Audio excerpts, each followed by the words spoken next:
Hi, this is Katrina Kennedy. Welcome to video number 3 of my Lightroom 4 workflow. Today I am still in the library module. We'll get to that develop module and start editing photos soon. But today I want to show you one thing that I do that makes my photo organization so much easier. This absolutely works for me. It is the way that I find my photos of the day for my entire 365 project quickly and easily. So I think it's an important step that you consider putting into your workflow. It's simple, and I'll walk you through it. But before I walk you through it, I want to show you a little extra tip.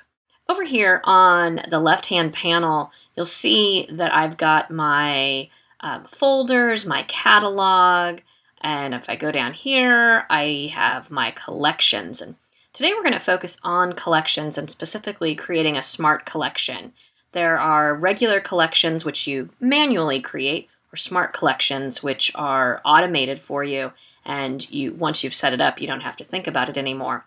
But you'll notice there's a lot of stuff going on over here, and it can be really cumbersome. So I want to start by simply showing only one of these panels on this left side. It's a simple thing to do. I'm going to have you go all the way down to the bottom. That's the easiest place to click. And you're going to press Control-click, and you're going to notice Solo Mode. And I want you to go ahead and select Solo Mode, and what you're going to see is that it collapses everything.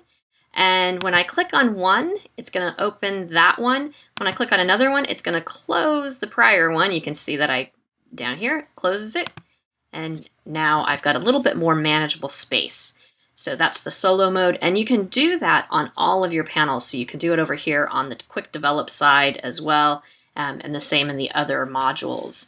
So once I've done that, there's another little silly thing that you can do, but it's kind of fun, personalizes it. You'll notice down here it says panel end mark. That allows you to change the symbol that shows up at the end of the panel. I know, it's minor. It's just a fun little change that you can make. You want to make a tattoo, there's the tattoo.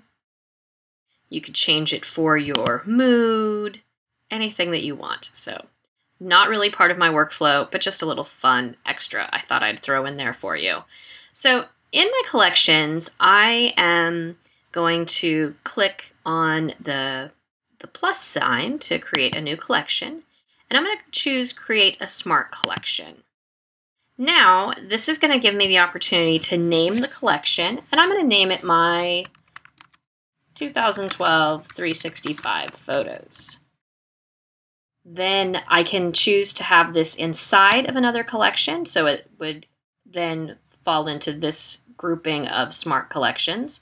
I could make it a top level, and it would show up like my Week in the Life collection has here.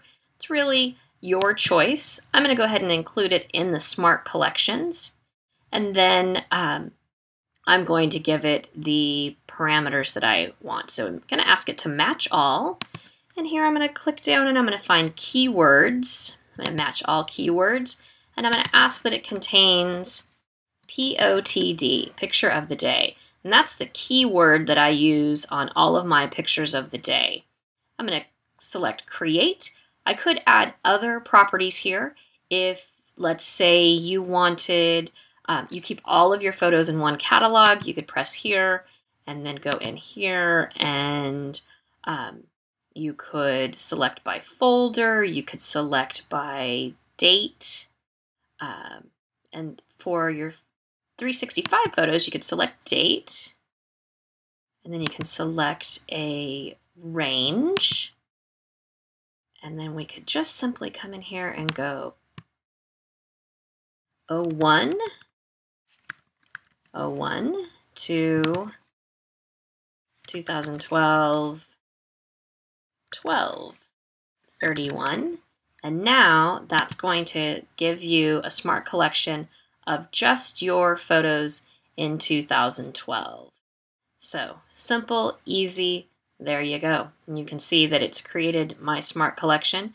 It has doubled up the photos because I've got my JPEGs and my JPEGs and my RAW files in this from a specific project that I was working on for day 100. So you could alter that smart collection if you wanted, double click on it if you wanted to remove the date, and then save that if you wanted as well. So you can really go in and change that around any way you want. So there you go. Quick, easy. This is my real one that I've been using. And again, doubled up photos in here, but that is from a very specific project that I was working on. Yours wouldn't have that unless you're saving the JPEG and the RAW file to your Lightroom catalog. That's really a preference. That's not a requirement. I typically don't save my JPEGs. So that's just quick, easy way to work with smart collections. There are other ways that you might want to collect them as well. You can collect your 5-star photos so everything lands in there if you use the star rating system. You can also collect anything that maybe you wanted to scrapbook if you use that as a keyword, or you use that as some other type of filter, whether it's the rating through the stars, the flags, or the keyword. So you have lots of options for doing that.